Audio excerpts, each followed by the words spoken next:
Iya ngoma mbi ya Felix Tshisekedi ntabwo turayihereza muda.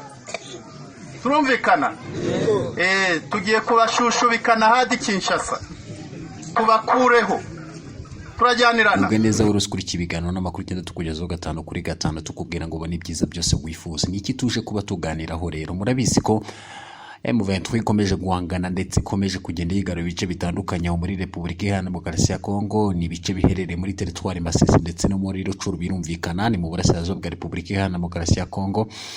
Aba rero bakaba bari kurwana bavuga ko barwanira uburenganzira bw'abakongomani, by'umwihariko abakongomani bo mu bwoko bw'abatutsi biganjemo abavuga ururimi rw'ikinyarwanda. Twakubwira ko rero ngo n'ubundi aba bakorerwa ibikorwa bibi bigiye bitandukanye ari nabyo byanatumye M23 ifata intwaro kugira ngo ijye kurwanya ubutegetsi bwa Repubulika Iharanira Demokarasi ya Kongo buvuga ko butubahiriza cyangwa se butubaha abaturage b'abakongomani, by'umwihariko ababarizwa mu bwoko bw'abatutsi biganjemo abavuga ururimi rw'ikinyarwanda. Kuri ubu rero twakubwira ko n'ubundi M23 inabarizwa mu ihuriro yitwa Alliance Fleuve Congo, baberura ko bashaka gukuraho ubutegetsi bwa Tshisekedi, ndetse mu minsi yashize n'ubundi iri huriro rya Alliance Fleuve Congo ryashinzwe na Colonel Nanga rigashingirwa mu gihugu cya Kenya, cyane cyane mu murwa mukuru w'iki gihugu Nairobi. Alliance Fleuve Congo rero nta kindi ngo igamije no gukura ubutegetsi bwa Tshisekedi, ndetse M23 ibarizwa muri Alliance Fleuve Congo. Rero M23 yeruye ko rwose ishaka gukura ubutegetsi bwa Tshisekedi, ndetse ivuga ko iri hafi gufata umujyi wa Goma abaturage bakabona umudendezo. Ni Colonel rero Nsabimana ubarizwa muri M23 ubwo yaganirizaga abaturage aho muri Repubulika Iharanira Demokarasi ya Kongo, cyane cyane mu burasirazuba bw'iki gihugu, yavuze ko rwose M23 ifite gahunda yo gukuraho ubutegetsi bwa Tshisekedi no gufata umujyi wa Goma. Yavuze ko abateke, abanunu, iriya za Mayombe rwose bakeneye umutwe wa M23. Yavuze ko ingoma mbi ngo ya Felix Tshisekedi rwose batayihereza umwanya nk'uko n'ubundi amashusho bigaragaza, ndetse uyu nguyu akaba ari kugaragara rwose ku rubuga rwa wayishyize nyine ku rubuga rwa X.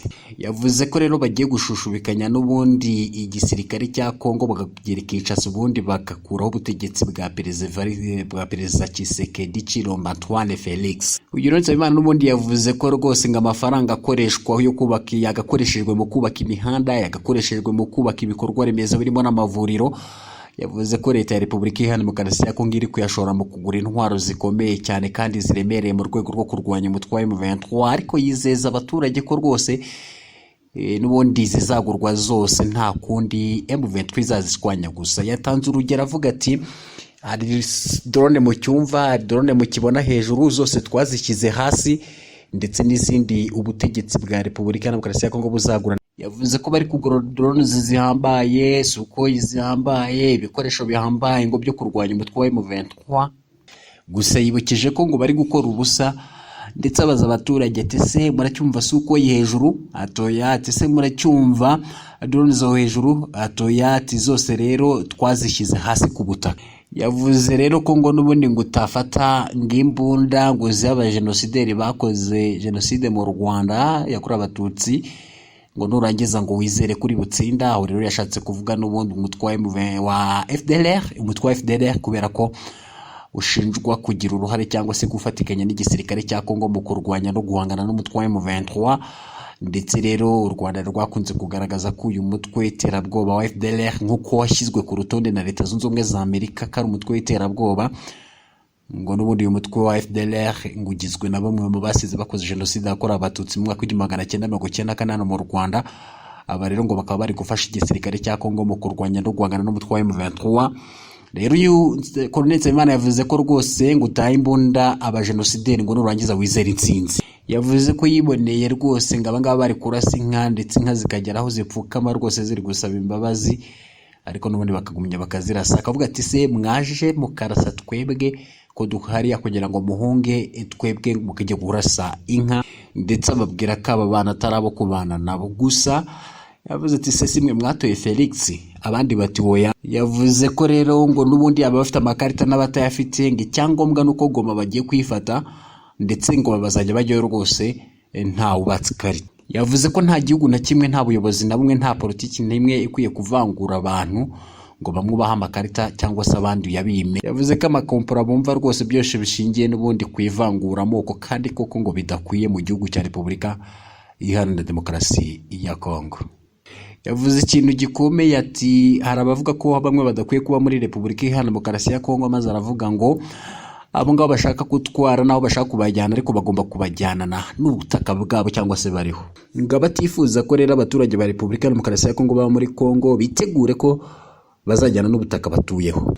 Yavuze ko rero umukongomani wese agomba gushyira akizana mu gihugu cye, ndetse avuga ko itegeko nshinga rya Repubulika Iharanira Demokarasi ya Kongo rivuga ko rwose ndetse n'umunyamahanga nawe aba agomba kugira umutekano mu gihe ari muri Repubulika Iharanira Demokarasi ya Kongo, aba agomba kurindwa. Ati umunyamahanga nawe cyaba asabwa no kubahiriza amategeko y'igihugu, ubundi namwe igihugu kikamutinindira cyangwa se kikamuha umutekano. Yavuze rero ko bataje kugira ngo barege abaturage ngo umuhungu wawe ari muri Nyatura, ngo icyo bashaka no gushyira ko hari amashusho yagiye hanze agaragaza abasirikare rwose bari bambaye imyenda iriho idarapo rya kera cyane rya Zaire. Kongo ikitwa Zaire kuko bisigaye yitwa Repubulika Iharanira Demokarasi ya Kongo. Abasirikare rero bivuga ko rwose ngo bifashe video bavuga ko rwose bashaka gukora ubutegetsi buriho, ndetse bivuga ko ibitangazamakuru byinshi byagiye bivuga ko rwose haba harageragejwe ihirika ry'ubutegetsi cyangwa se irikwa ry'ubutegetsi muri Repubulika Iharanira Demokarasi ya Kongo, ariko rikaburizwamo cyangwa se ntirikunde nk'uko byagiye bigarukwa. Kuri ubu rero ni ikibundi. Muri make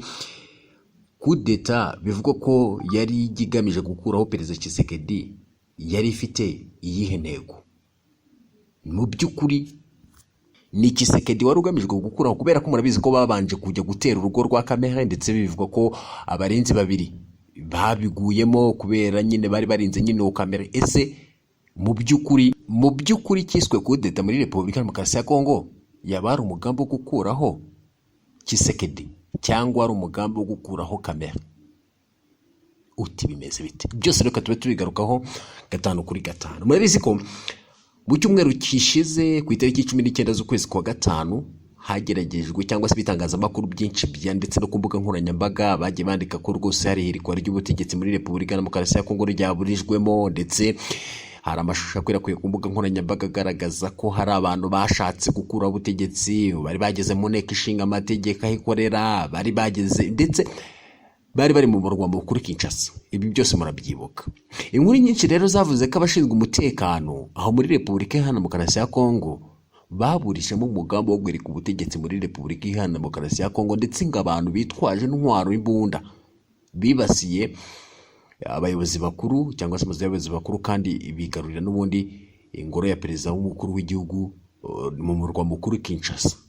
Icyakora amakuru yaturutse cyangwa se aturuka ku ishyaka riri ku butegetsi, ihuriro ry'ubutegetsi cyangwa se ihuriro ryitwa Union Sacrée, yemeje ko ibyabereye Kinshasa atari ihirikwa ry'ubutegetsi, ahubwo ko ari umugambi watsinzwe wo gukuraho Vital Kamerhe cyangwa se kwica Vital Kamerhe.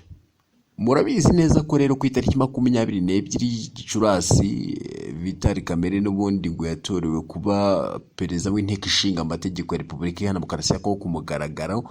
Rero bariya bashakaga gukora coup d'etat nk'uko byagiye bitangazwa ku bari bagambiriye gukuraho Vital Kamerhe, kuko murabizi ko ngo babanje gutera urugo rwa Vital Kamerhe, ndetse abarinda Vital Kamerhe hagwamo babiri cyangwa se hicwamo babiri. Uyu Kamerhe yagiye akora imirimo itandukanye muri Repubulika Iharanira Demokarasi ya Kongo, ndetse binavugwa ko mu matora azaza yashaka kuba perezida w'igihugu cya Repubulika Iharanira Demokarasi ya Kongo. Gusa perezida w'igihugu cya Repubulika Iharanira Demokarasi ya Kongo Felix Antoine Tshisekedi bivugwa ko ateganya kuvugurura itegeko nshinga kugira ngo ashobore kongera kwiyamamariza manda zirenga 2 zemewe n'amategeko cyangwa se zemewe n'itegeko nshinga ririho uyu munsi aho muri Repubulika Iharanira Demokarasi ya Kongo. Bivugwa ko Vital Kamerhe ngo yaba afite umugambi wo kuziyamamariza kuba perezida w'igihugu cya Repubulika Iharanira Demokarasi ya Kongo mu matora ataha.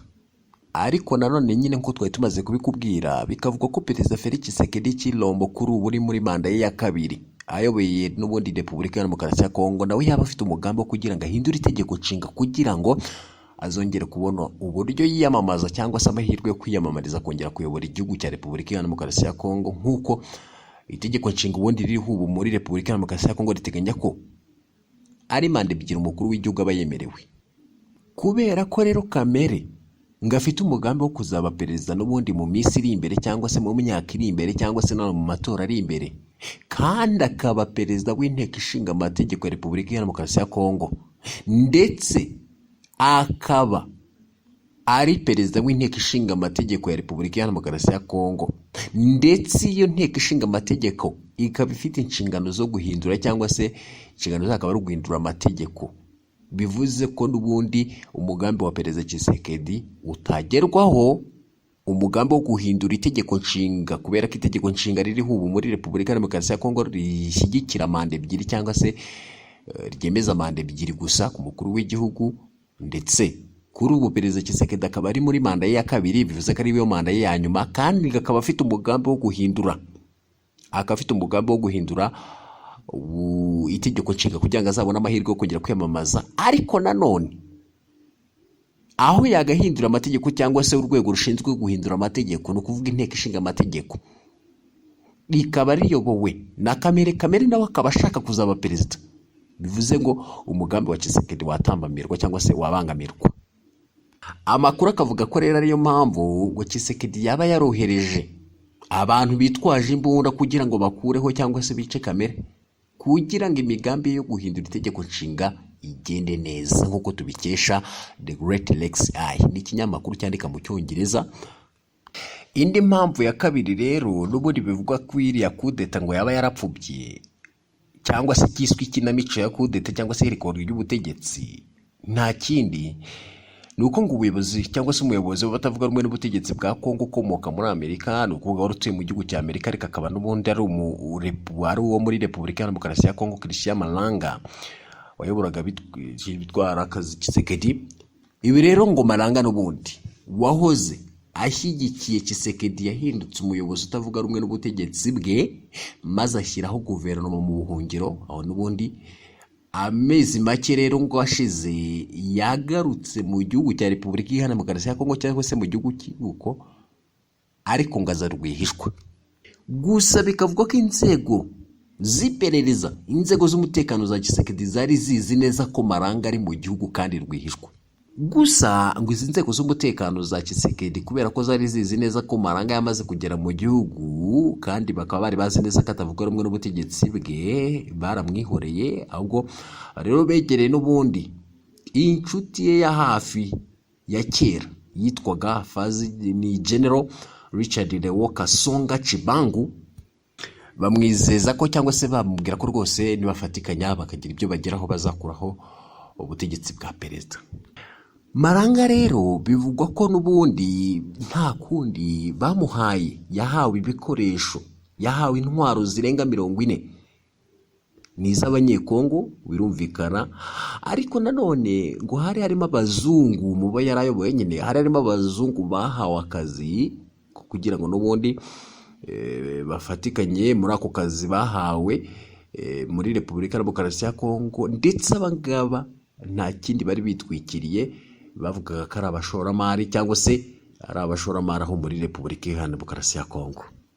Uyu Kamere rero ndako uyu Malanga, kubera ko n'ubundi bivuga ko yahawe izi nshingano n'ubuyobozi bwa Tshisekedi cyangwa se ubuyobozi buriho, ngo yasezeranyijwe ko nta bibazo azahura nabyo mu nzira, ko za bariyeri zaba zavuyeho, ndetse nizigera n'ubundi kwa Kamere hatuye, birumvikana, ndetse no ku ngoro y'umukuru w'igihugu cya Repubulika Iharanira Demokarasi ya Kongo. Gusa umugambi nuko ngo Malanga n'abantu be bari gukoreshwa mu kwica Kamere, hanyuma Malanga akicwa nyuma, nawe n'ubundi ngo yari kwicwa nyuma. Gusa kubw'amahirwe Kamere ntabwo yishwe, ahubwo hishwe babiri mu barinzi be. Ibi tubikesha ikinyamakuru The Great Lakes Eye mw'abantu.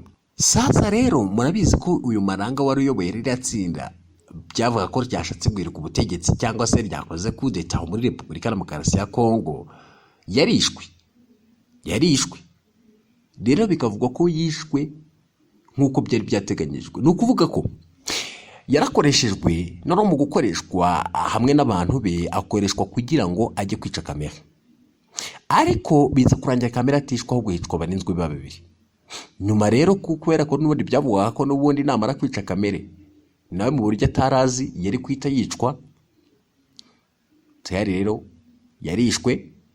Malanga yarishwe nta mbabazi, mu gihe abantu be batawe muri yombi nk'uko byari byateganijwe.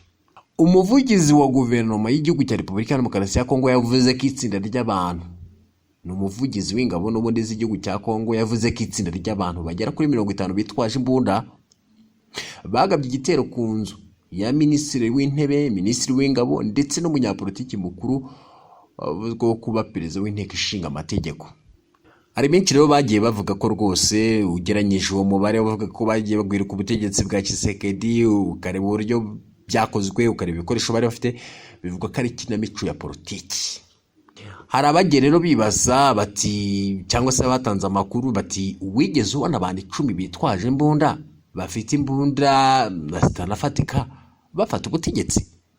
Ni gute bari gufata ingoro ya perezida ahantu harinzwe cyane? Byari kunyura mu zihe nzira?